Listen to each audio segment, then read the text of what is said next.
का राय राम स्टेशनरी का सैधीश हो गया। बुकली ने कामगार स्टेशनरी मटेरियल, हाँ ठीक है।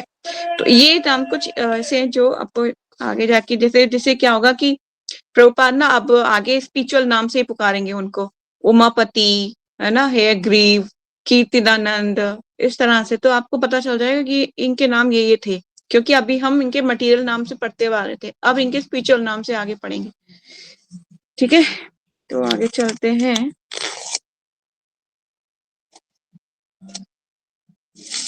शुरू में तो जब मुझे स्पिरिचुअल नेम मिला था तो मेरे को कोई बुलाता था तो स्पिरिचुअल नेम से मुझे समझ नहीं आता था किसको बुलाते हैं।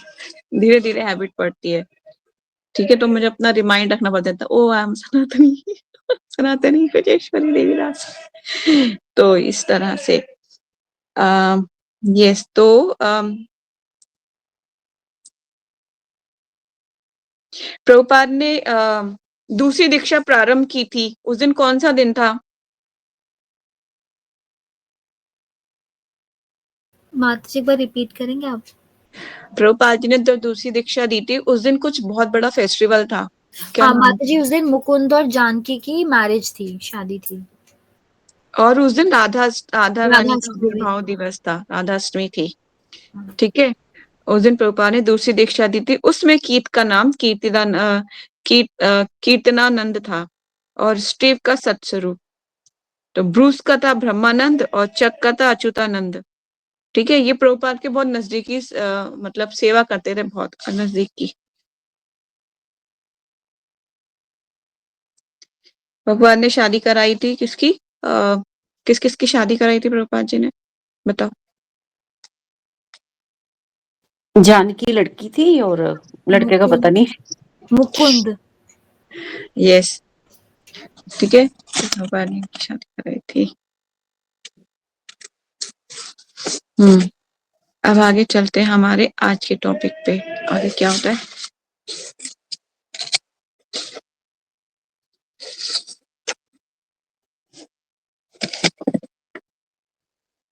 चलिए, श्रील प्रभुपाद की जय, श्रील गुरुदेव की जय। स्वामी जी नशा संस्कृति के मध्य रह रहे थे, मतलब वहां पे लोग ज्यादातर नशे में ही डूबे रहते थे।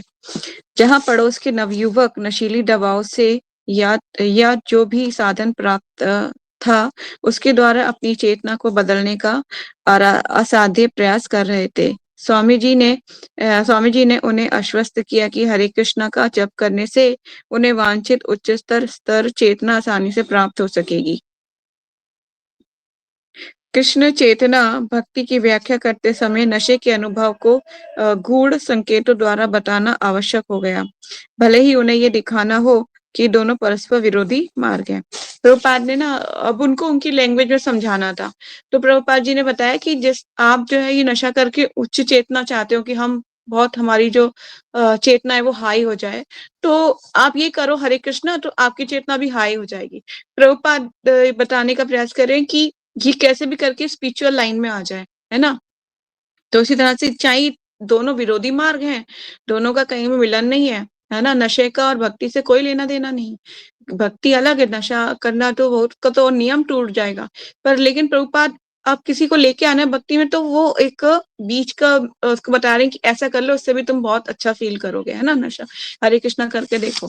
तो अभी बता रहे हैं कि कृष्ण चेतना भक्ति की व्याख्या करते समय नशे के अनुभव को गूढ़ संकेतों द्वारा बताना आवश्यक हो गया, भले ही ये दिखाना हो कि दोनों परस्पर विरोधी मार्ग हैं। उन्हें ये पहले से विदित था कि भारतीय साधु किस प्रकार अपने ध्यान में सहायता प्राप्त करने के बहाने गांजा तथा हशीश का व्यवहार करते थे। मतलब आज भी कुछ साधु संत जो है क्या करते हैं, नशा करते हैं। नशा करते हैं, मतलब जो है वो गांजा वगैरह पीते हैं। तो जब मैं गई थी बद्रीनाथ गई थी, तो मैंने वहां देखा था एक साधु ऐसे पी रहा था। तो क्योंकि तो मुझे लगा ये किस चीज के साधु हैं जब ऐसे नशा करते हैं, और नशे में और क्या भक्ति होती होगी इनकी। तो मैं तो उनको नहीं, मैंने कोई प्रणाम विणाम नहीं किया। मैंने कहा ये कोई साधु नहीं है, इसको कोई साधु नहीं माना जाता। साधु होता है कि होश में रहे ना, भगवान की सेवा करे।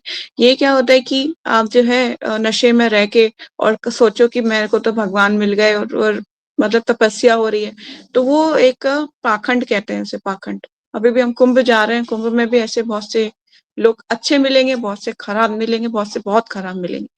तो इसी तरह से हमें डिफरेंशिएट करना आ जाएगा कि भक्त लोग कैसे हैं। अब देखिए इस्कॉन में बताया जाता है कुछ रूल्स एंड रेगुलेशन। बहुत से लोग इस्कॉन ज्वाइन नहीं कर पाते, क्यों? उन्हें लगता है कि इतनी सारी चीजें छोड़नी पड़ती हैं, ये तो मैं कभी नहीं कर सकती हूँ। नहीं, ये पॉसिबल ही नहीं है। प्याज लहसुन छोड़ना, और सर्दियों में चाय नहीं पीते, तुम जिंदा हो कि मर गए हो? मतलब इस टाइप से लोगों को लगता है चाय नहीं पीते, ये नहीं करते, ये नहीं करना, ये नहीं करना। अरे बाप रे, ये तो बहुत ज्यादा प्रॉब्लम है। लेकिन कोई भी प्रोसेस होता है ना किसी चीज का, जैसे कोई बीमारी है तो उसके लिए कुछ दवाई बताई जाती है। भले ही वो दवाई आपको अच्छी ना लगे, कड़वी लगे, पर at the end of the time क्या होता है, वो रोग को दूर कर देती है। इसी तरह से हमारे जो भौतिक रोग है, हमें जो मटीरियली हम इतने दुखों से घिरे हुए हैं, इतने प्रॉब्लम, एंजाइटी, टेंशन, डिप्रेशन, है ना, इतने तरीके की ओवर थिंकिंग, बहुत सारी चीजें होती है जिसके कारण हम पीड़ित होती है मटेरियल लाइफ। और डे टू डे लाइफ में इतने ज्यादा स्ट्रेस होते हैं, कोई इधर से सता रहा है, कोई उधर से कुछ कह रहा है। लेकिन जो भक्त लोग हैं सबको हरे कृष्णा करते हुए पीसफुल रहते हैं। क्यों? क्योंकि वो उनकी दवाई काम कर रही होती धीरे धीरे। ठीक है ना? इसीलिए भवरोग को दूर करने के लिए हमें हरे कृष्णा रूपी माँ दवाई को रोज ग्रहण करना चाहिए। चलिए आगे चलते हैं।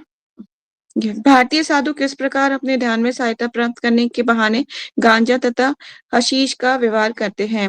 अब ये हशीश क्या होता है, मुझे इसके बारे में थोड़ा नॉलेज नहीं है। यहाँ तक कि जब उन्होंने भारत छोड़ा, इसके पूर्व ही दिल्ली की सड़कों पर हिप्पी पर्यटकों का देखा जाना सामान्य बात हो गई। अब यहाँ पे दिल्ली में भी दिखने लगे होंगे, मुझे पता नहीं, उस टाइम पे हम दिन पैदा भी नहीं हुए। तो हिप्पियों के को सांस्कृतिक गुह्यता का तथा मादक द्रव्यों की सुलभता के कारण भारत देश पसंद आ रहा था। वे अपने भारतीय प्रतिपक्षियों से मिलते और उन्हें आश्वस्त करते कि हशीश का सेवन आध्यात्मिक है। मुझे याद है जब मम्मी पापा कभी घुमाने ले जाते थे माउंटेन्स पे, तब मैं ऐसे लोगों को देखती थी जो बड़े बड़े बाल दाढ़ी होती थी और वो कुछ पी रहे होते थे। उस टाइम पे थोड़ा बहुत रिमाइंड है हल्का सा माइंड में। तो वो कह रहे हैं कि ये जो हशीश है इसका सेवन करने से हम आध्यात्मिक बनेंगे। पहले बहुत लोग आते थे, मैंने सुना है कि ऋषिकेश में जो लोग आध्यात्मिक ज्ञान की खोज में आया करते थे। और तो इस टाइप से जो वो, लेकिन साथ के साथ वो ऐसे नशीली दवाओं का सेवन करते थे। और फिर अमेरिका लौटकर भारतीय आध्यात्मिक संस्कृति की भ्रांतियों को फैलाते रहते। मतलब यहाँ से जाते और वहां पे वो हमारे कल्चर के बारे में लोगों को बताते, ऐसा है, इंडिया ऐसा है, यहाँ ये था वो था, इस टाइप से। तो एक से दूसरे ने बताया, दूसरे ने तीसरे से बताया, तीसरे ने चौथे से बताया। इस तरह से पूरी कम्युनिटी भारत के बारे में कुछ गलत फैलाने शुरू हो गया कि वहां पे जो है नशीला दवाई लेके साधु लोग रहते हैं। ये जीवन शैली थी। स्थानीय दुकानों के पास इस प्रकार की सारी सामग्री मिलती। मैरिजुना, एलएसडी, पियोट, कोकेन तथा हीरोइन एवं बारटुरेट जैसी नशीली दवाएं गली गली तथा पार्क पार्क में आसानी से मिलती थी। बाप रे। गुप्त समाचार पत्रों में नशीली दवाओं के विषय में महत्वपूर्ण खबरें रहती। कैप्टेन हाई नामक एक व्यंग्य चित्र छपते और ऐसी ही पहेलियां रहती कि जिन्हें अनुभवी दिमागी नशीले ही हल कर सकते थे। स्वामी जी को यही शिक्षा देनी पड़ी कि कृष्ण भक्ति एलएसडी के सेवन से बहुत परे है। एक बार उन्हें स्टोर फंड में एक श्वेता से पूछा था, क्या तुम ये सोचते हो कि एलएसडी सेवन से समाधि तथा उच्चतर चेतना प्राप्त हो सकती है? तब तो तुम एलएसडी से पूरित एक कमरे की कल्पना करो। कृष्ण भक्ति कुछ ऐसी ही है। लोग नियमित रूप से आते हैं और स्वामी जी के शिष्य से पूछते कि क्या इससे तुम ऊंचे नशे जैसा हो जाते हैं? और भक्तगण उत्तर देते हैं, ओ हाँ, कीर्तन से तुम ऊपर उठ सकते हो, और क्यों नहीं करके देखते।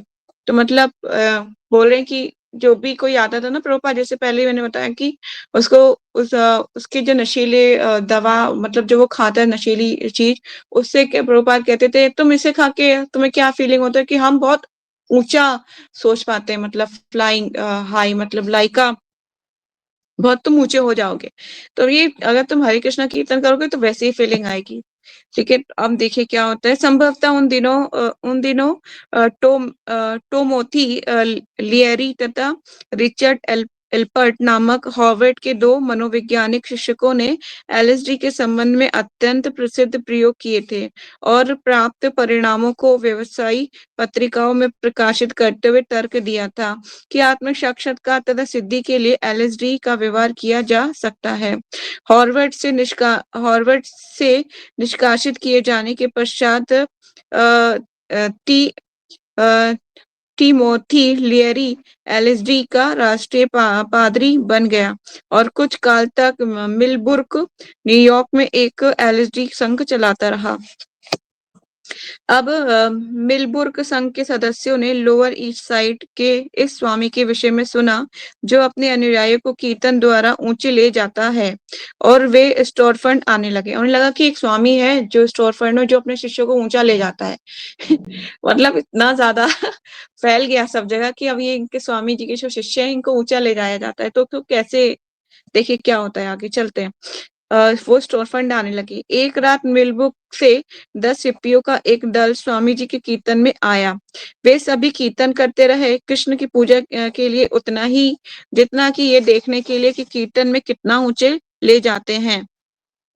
और प्रवचन के बाद मिलबुर्ग के एक नेता ने नशीली दवाओं के विषय में पूछा। प्रभुपाद ने बताया कि आध्यात्मिक जीवन उत्पत्ति नहीं हो सकती और मादक द्रव्य से प्रेरित जितनी भी धार्मिक सोच है वे व्योमोह के अतिरिक्त और कुछ नहीं है। ईश्वर का साक्षात्कार ना तो इतना सरल है ना ही इतना सस्ता। ठीक है, जैसे कि एक लाइन बहुत इंपॉर्टेंट बोली जाती है कि सस्ती चीज महान नहीं होती है, महान चीज सस्ती नहीं होती। ना कोई एक नशीली गोली खाकर या धूम्रपान करके उसे प्राप्त कर सके। उन्होंने बताया कि हरे कृष्ण का जप वह शुद्धिकरण प्रक्रिया है जिससे मनुष्य में शुद्ध चेतना बाहर आती है। दवाओं के सेवन से आवरण बढ़ेगा और आत्म साक्षात्कार में बाधा पहुंचेगी। किसी ने प्रश्न किया, तो क्या आपने कभी एलएसडी का सेवन किया है? ये एक प्रश्न अब एक चुनौती बन गया। स्वामी जी ने उत्तर दिया, नहीं, मैंने ये चीज कभी ग्रहण नहीं की, यहाँ तक कि सिगरेट या चाय का भी सेवन नहीं किया। प्रभुपाद बता रहे, प्रभुपाद ने कभी भी उन लोगों को मतलब उन लोगों के व्यवहार, ऐसा नहीं कि उन लोग की तरह ढलने का बताया हो कि प्रभुपाद ने अगर मैं बोलूंगा कि हाँ मैंने भी लिया तो वो लोग मेरे से ज्यादा कनेक्ट कर पाएंगे। प्रभुपाद ने स्पष्ट तौर पे बताया, नहीं मैंने ये काम नहीं किया। ठीक है, तो मतलब इसका हमें यहाँ सीख मिलती है कि हो सकता आप लोग, कुछ लोग भक्ति में किसी दूसरे को जोड़ने के लिए उसके सोचें कि मैं भी पहले ये काम करता था, तुम भी करो। तो इस टाइप से गलत मैसेज नहीं स्प्रेड करना चाहिए, है ना, कि मैं भी सिगरेट पीती थी पहले, मैंने भी छोड़ दिया, तुम भी ट्राई करो। वो कहेंगी, वो मतलब आपकी शुद्धि मतलब ये आ जाएगा कि आप पहले करते तो नहीं थे पर आप उसको भक्त बनाने के लिए क्यों ऐसा कह रहे हो। झूठ नहीं बोलना है, ठीक है, सच बोलना है। सच का कभी भी हास नहीं होता, सच बोलने वाली कभी हार नहीं होती है। ठीक है, सच बोल के आप सच बोलिए कि मैंने सब कुछ नहीं लिया, पर आप अगर हरे कृष्णा करोगे तो ये आपको फीलिंग अच्छी आएगी। सिगरेट पीने से ज्यादा आप उसको कर पाओगे, एंजॉय कर पाओगे। ये बहुत अच्छा है, इसको करके देखो। जो मतलब ज्यादा मतलब इन वो है कह लीजिए इंगेज है इन एक्टिविटीज में, उसको इस तरह से बताया जा सकता है। तो प्रभुपाद ने उत्तर दिया, ये नहीं, मैंने ये चीजें कभी ग्रहण नहीं की, यहाँ तक कि सिगरेट या चाय का सेवन भी नहीं किया। यदि यदि आपने सेवन नहीं किया तो आप कैसे कह सकते हैं कि ये कैसी है। ये कहकर मिलबुक से आया दल बगले झांकने और हंसने लगा। मतलब हंसने लगे प्रभुपाद पे वो लोग कि आपने पी तो है नहीं कभी, तो फिर आप ये कैसे कह सकते हो ये कैसी चीज है। 2-3 लोग तो ठहाका मारकर हंस पड़े और उन्होंने अपनी उंगलियों का ये सोचकर चटकाई कि स्वामी जी जाल में फंस गए। इस तरह से प्रभुपाद की आलोचना करना शुरू कर दिया। स्वामी जी ने मन से अत्यंत ठाठ से उत्तर दिया, मैंने सेवन नहीं किया, किंतु मेरे शिष्य मेरी जो ना एलएसडी आदि वस्तुओं का कई बार सेवन करते रहे हैं और अब उन्होंने इन सब का परित्याग कर दिया है।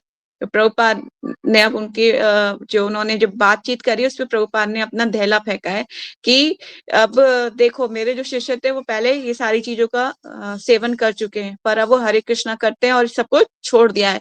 अब इससे बड़ी क्या आपके पास में क्या मतलब एग्जाम्पल दूं, है ना।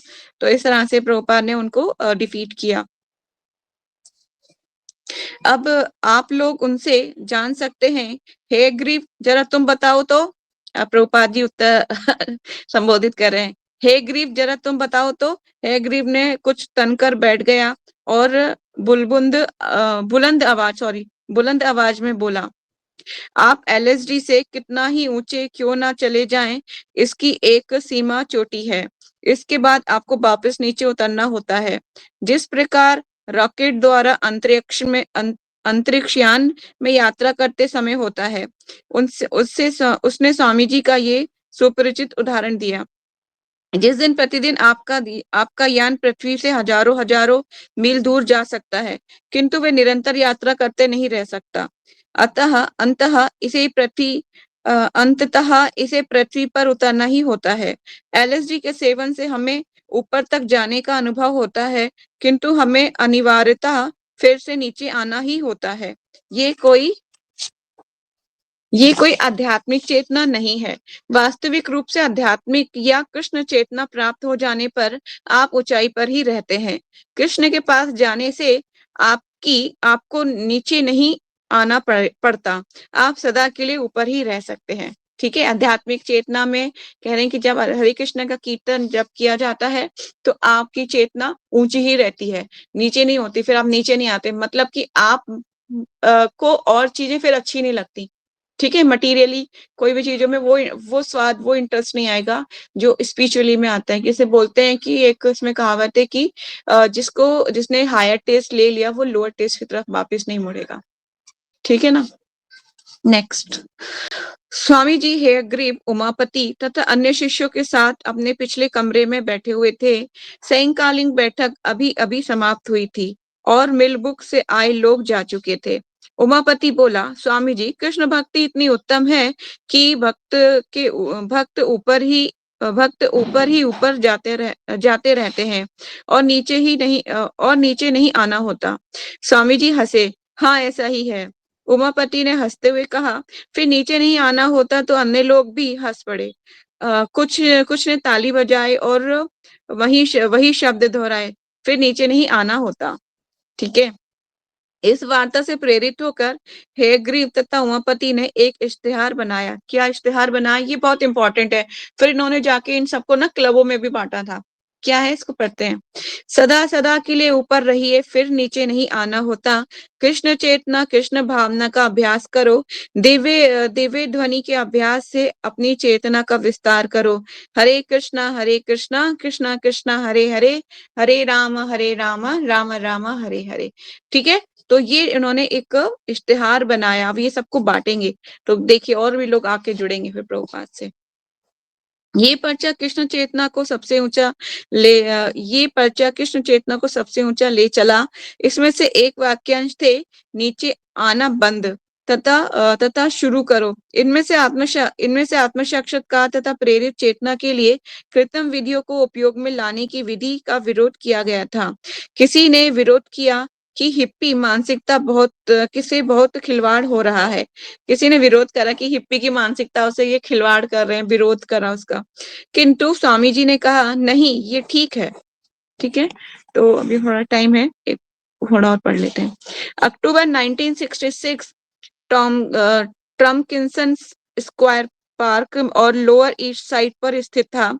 इसके किनारे दक्षिण के 7वीं स्ट्रीट थी, जिसमें भूरे रंग के पत्थरों से बने 4 तथा 5 मंजिले भवन थे। उत्तर में 10वीं स्ट्रीट थी, जिसमें अधिक अच्छी हालत वाले भूरे पत्थरों से बनी एक अत्यंत पुरानी छोटी इमारत थी, जिसमें न्यूयॉर्क सार्वजनिक पुस्तकालय तथा टॉमकिंसन स्क्वायर शाखा थी।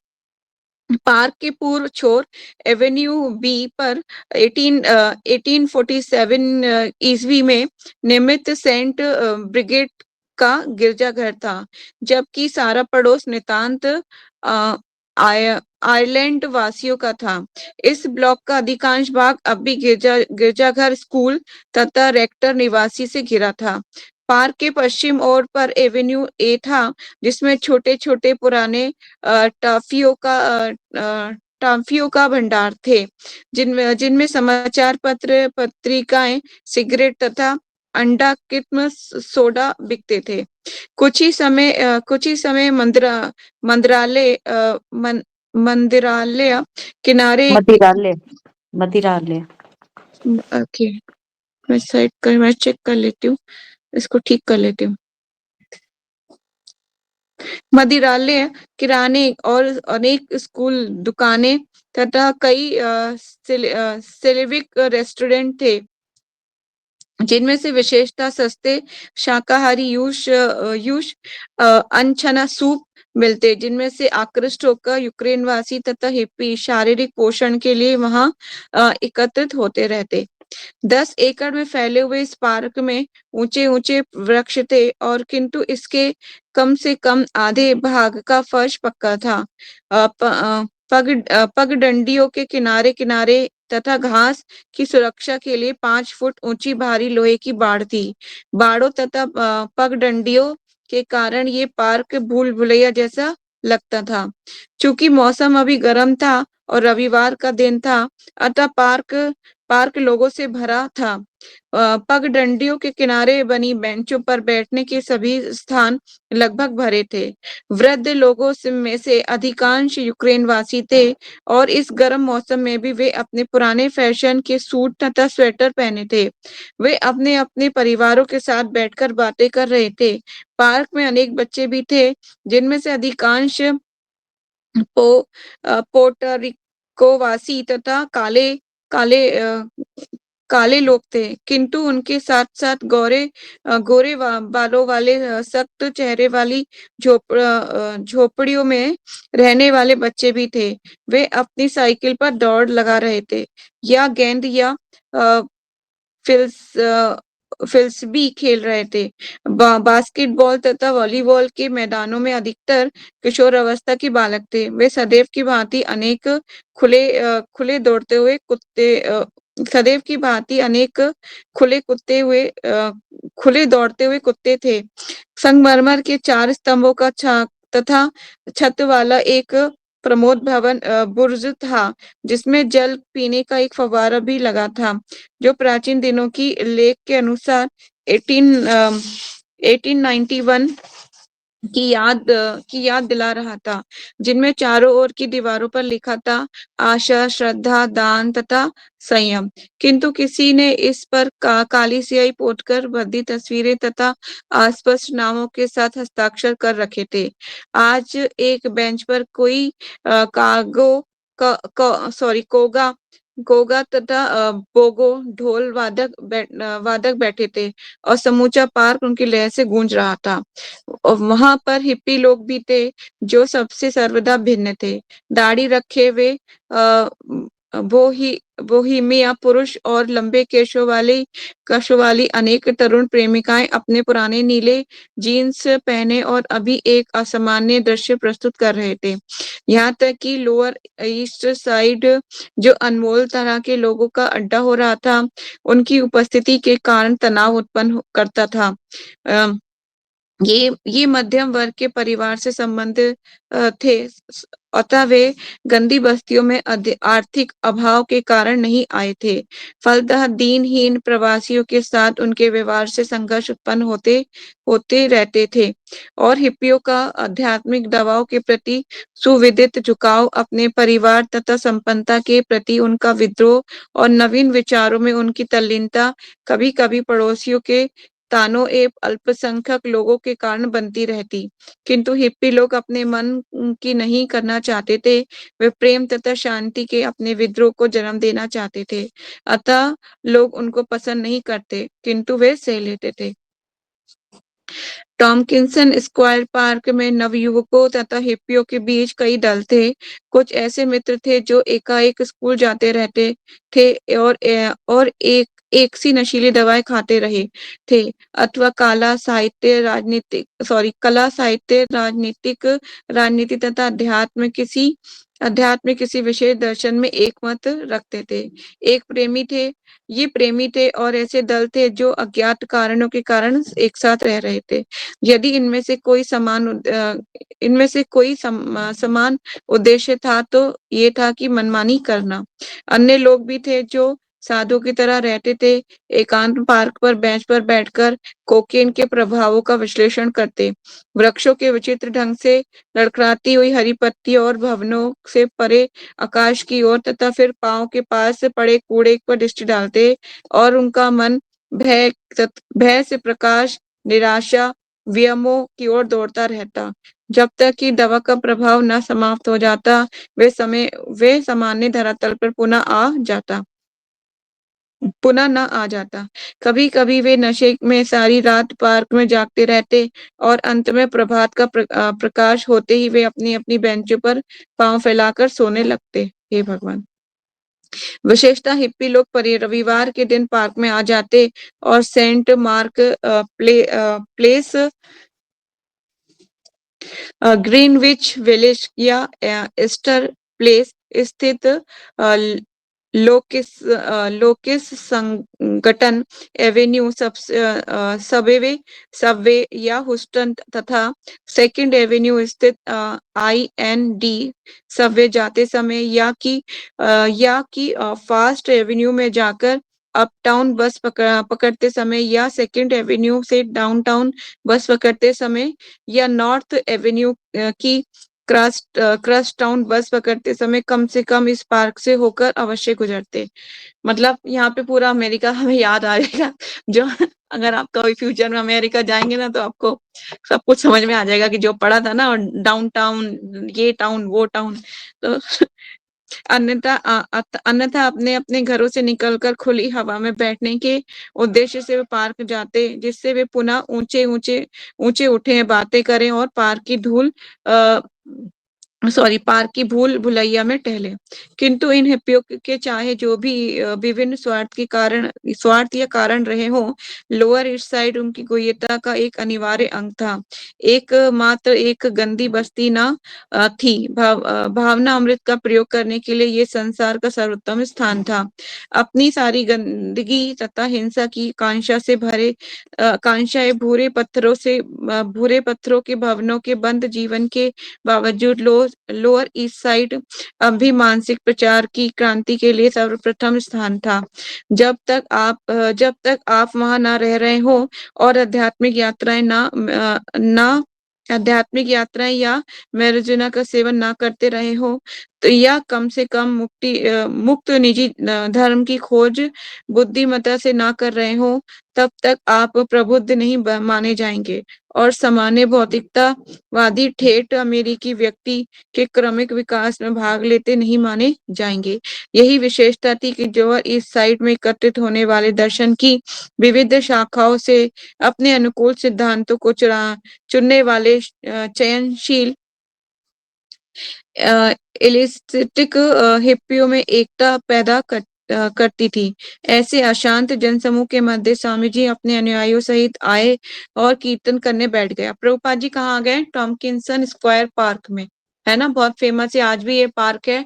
और जहाँ पे बैठ के प्रभुपाद कीर्तन किया करते थे, वो जगह आज भी जो ट्री है जिसके नीचे बैठ के कीर्तन करते थे, आज भी उस ट्री को जो है लिखा हुआ है इस्कॉन का। ये मतलब इस्कॉन की शुरुआत यहाँ से हुई है। इसकी पिक्चर भी है, आई थिंक बुक में आप देख सकते हो, आपकी सबकी बुक में होगी।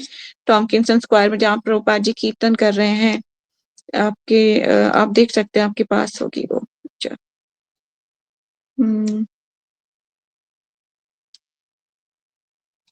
यस, ये है शिला प्रभुपाद गेट पार्क में कीर्तन। मिल गई पिक्चर सबको, जिसमें जगन्नाथ जी की मूर्ति भी है। ये ठीक है, चलिए आगे चलते हैं। ऐसे अशांत जनसमूह के मध्य स्वामी जी अपने अनुयायी सहित आए और कीर्तन करने बैठ गए। 3-4 भक्तों ने जो उनसे पहले आ चुके थे, पार्क का एक खुला भाग चुना और वे रॉबर्ट नेल्सन द्वारा दिए गए प्राच्य गलीचे को जमीन पर बिछाकर बैठ गए और करताल बजा बजा कर हरे कृष्णा कीर्तन करने लगे। तुरंत कुछ लड़के अपनी अपनी साइकिलों से गलीचे के पास आकर रुके और अपनी साइकिलों के पास खड़े रहकर उत्सुकता तथा श्रद्धाहीन भावना से घूरते रहे। अन्य राही भी सुनने के लिए इकट्ठित हो गए। होता है फॉरेन में जो होता ना, कुछ लोग ऐसे अपनी अपनी मतलब आर्ट का प्रदर्शन करके वो लोग मांगते हैं। ठीक है।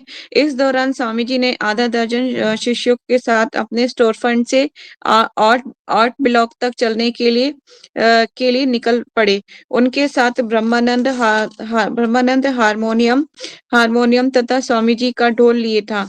स्वामी जी के आग्रह पर अपना सिर गुटा करके ढीला ढीला सा केसरिया वस्त्र धारण करके कीर्तनानंद अतिरिक्त उत्तेजना उत्पन्न कर रहा था। उसे देखने के लिए ड्राइवरों ने अपनी कारें खड़ी कर ली। उनमें उनमें सवार लोग आगे की ओर झुक गए और इस असाधारण वेश तथा गुटे सिर को देखकर भौचक्के के रह गए। लोगों को देखा कि उन्होंने अपना मतलब बाल जो है हटा रखे हैं सर के और मतलब गंजे हो चुके हैं, तो लोग सोचे कि असामायिक ये कैसा मानव दिख गया हमें, है ना, एलियन टाइप का। तो सब अपने गाड़ी के शीशे नीचे उतर के देख रहे हैं। जो ही ये दल एक दुकान से होकर गुजरा, भीतर के लोगों ने एक दूसरे की चुटकी भर इस दृश्य की ओर संकेत किया। लोग अपने घरों की खिड़कियों से बाहर झांककर स्वामी तथा उनके दल के सैनिक परेड के समान देखने लगे। ये कोई सैनिकों की परेड है जैसे। विशेषतः पोर्टरिको वासियों के कठोर छोकरों ने अपने अपने को वश में न रखकर ताना मारा, देखो तो ना बौद्ध, अरे तुम अपना पैजामा बदलना भूल गए। वे चिल्लाने लगे मानो पश्चिमी हॉलीवुड में सुने गए युद्ध हुंकार का अनुकरण कर रहे हो। एक विरोधी जोर से चिल्लाया, अरे अरब अरब अरब वालों, और अपनी अपनी सोच के अनुसार पूर्वी लोगों के नाच की नकल करने लगा। अब गली के किसी एक व्यक्ति को भी ना तो कृष्ण भावनामृत के विषय में, ना ही हिंदू संस्कृति तथा रीति रिवाजों के विषय में कुछ जानकारी थी।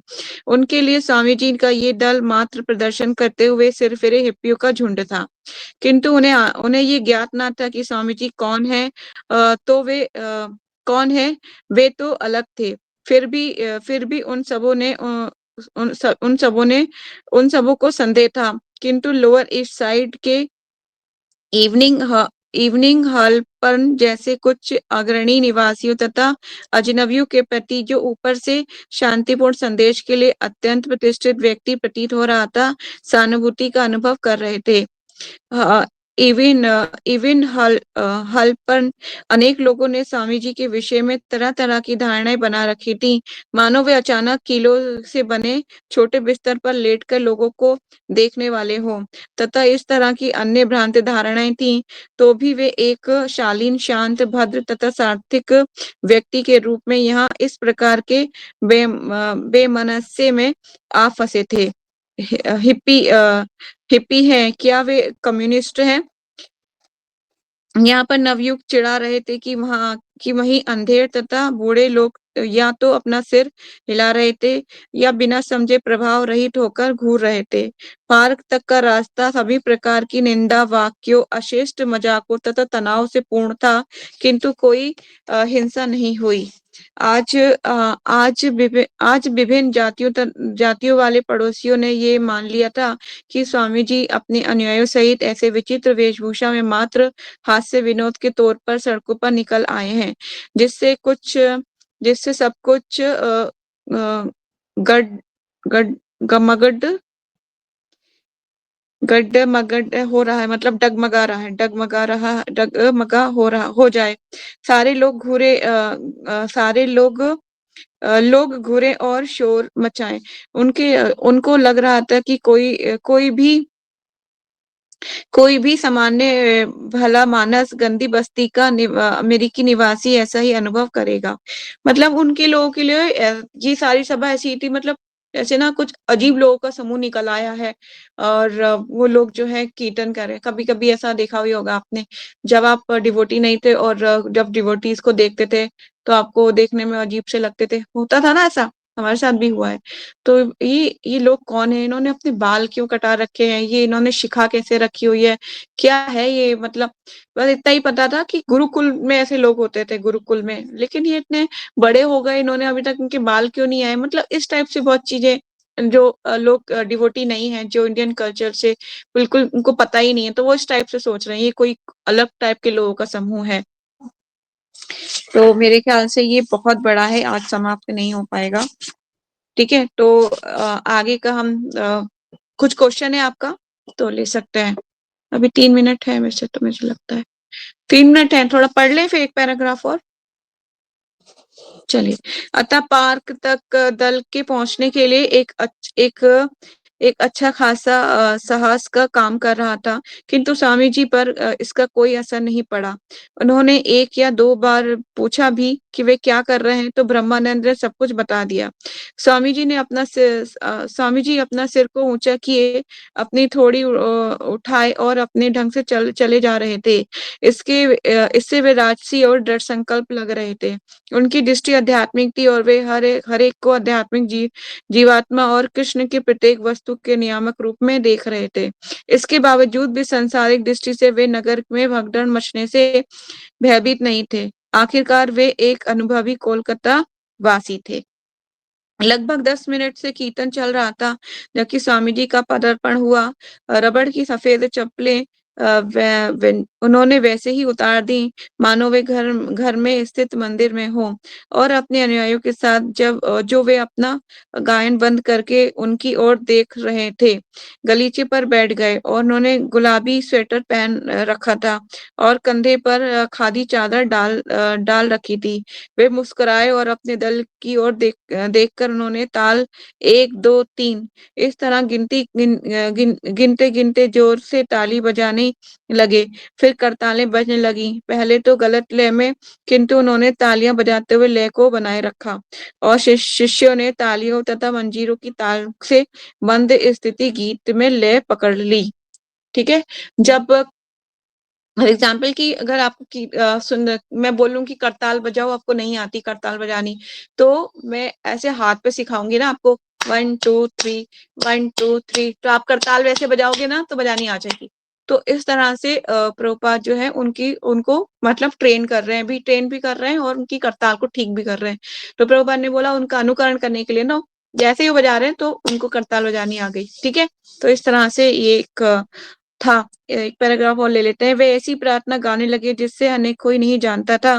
वंदेहम श्री गुरु श्रीयुता पदकमलम श्री गुरु वैष्णवांश। ये क्या है? मंगलाचरण। ठीक है? उनकी वाणी हारमोनियम के समान मधुर थी और बंगला ताल की सूक्ष्म बारीकियों से संबंध।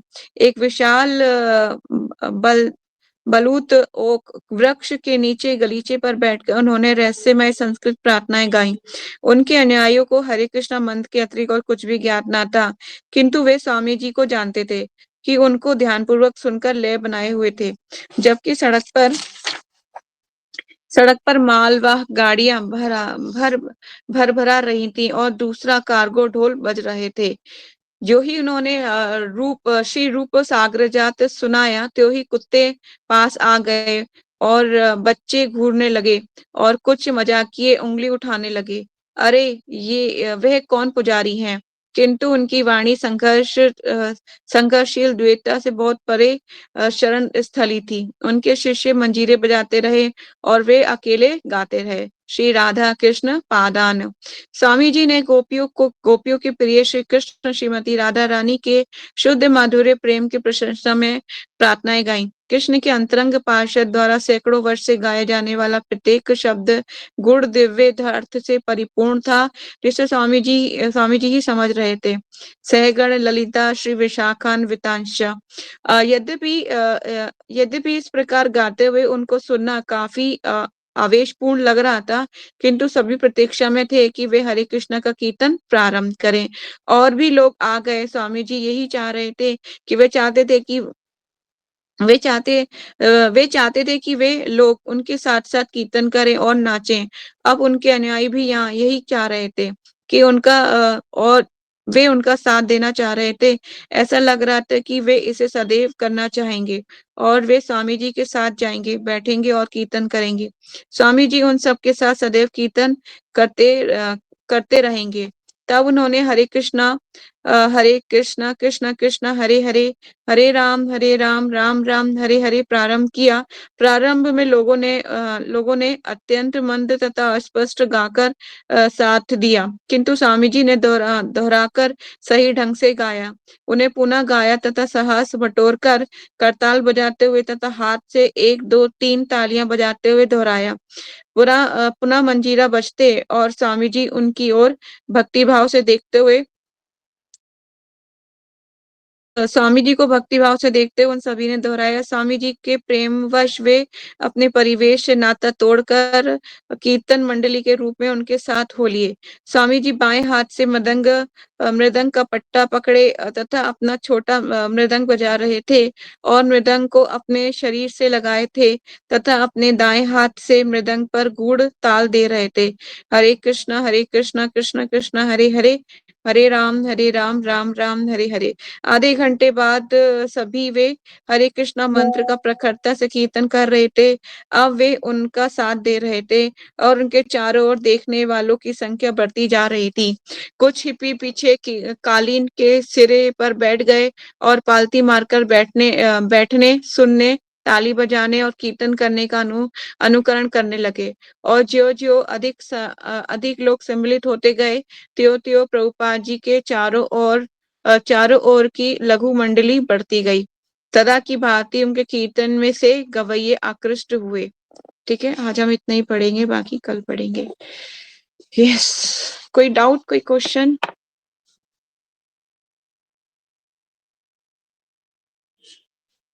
नहीं, आज कोई क्वेश्चन नहीं है किसी का। ठीक है, तो कल इससे हम आगे कंटिन्यू करेंगे। अब प्रभुपाद जी पहुंच चुके हैं टॉमकिंसन स्क्वायर पार्क। अब यहाँ से और भी बहुत लोग आएंगे और जुड़ेंगे प्रभुपाद के मूवमेंट से और बहुत इम्पोर्टेंट है। और दूसरी चीज, यहाँ से एक चीज ये सीखने को मिलती है कि जरूरी नहीं कि भक्तों का आपके साथ बहुत सारे पूरे डिवोटी हो, बहुत सारे, तभी आप कीर्तन कर सकते हो। नहीं, आप जो है 2 लोग भी मिलके कीर्तन कर सकते हैं या अकेला इंसान भी कीर्तन कर सकता है। ठीक है, सिर्फ क्या होना चाहिए, उसका दृढ़ विश्वास होना चाहिए कि मैं जो कर रहा हूँ सही कर रहा हूँ। लोग उसको आके बोले ये पागल हो गया क्या, बुद्धि कम है इसकी, जब देखो शोर मचाता रहता है। पर आपको पता होना चाहिए कि आपके पास जो है वो अनमोल है, उसका कोई मोल नहीं लगाया जा सकता। आप अपना काम करते रहिए। उनको कानों में जब हरे कृष्णा जाएगा तो क्या होगा, वो प्यूरिफाई होंगे। तब वो कहेंगे इतनी देर से कर रहा है तो इसमें कुछ ना कुछ तो होगा, इसको मजा तो आ रहा होगा। तो बैठेंगे, आपसे सुनेंगे, अच्छा ठीक है सुनाओ। तो मतलब कहने का मतलब है कि अगर प्रीचिंग करने के लिए आपको कभी भक्त लोग ना भी मिले, मतलब साथ में ना हो भक्त लोग और नॉन डिवोटी हो, तब भी आप भक्ति का दिए को जला सकते हो, है ना? इसको जला के मतलब लोगों को भक्त बना सकते हो। तो कहने का मतलब ये कि अकेले भी आप प्रचार कार्य कर सकते हो। इसमें कोई वो नहीं है कि बहुत सारे भक्ति चाहिए। 1 से 2 जुड़ेंगे, है ना? कोई एक तो होगा, मतलब 10 में से कोई एक तो इंटरेस्ट लेगा, उन एक में से भी फिर वो जुड़ जाएगा, फिर उसको भी सिखाओ, फिर एक से फिर चेन बनती जाएगी इस तरह से। तो भक्ति को कहीं पे भी कैसे भी भक्ति का दीपक जलाया जा सकता है और लोगों को भी सिखाया जा सकता है। ठीक है? तो आज यही वाइंड अप करेंगे। वांछा कल्पतरुभ्यश्च कृपा सिंधुभैव च पतितानां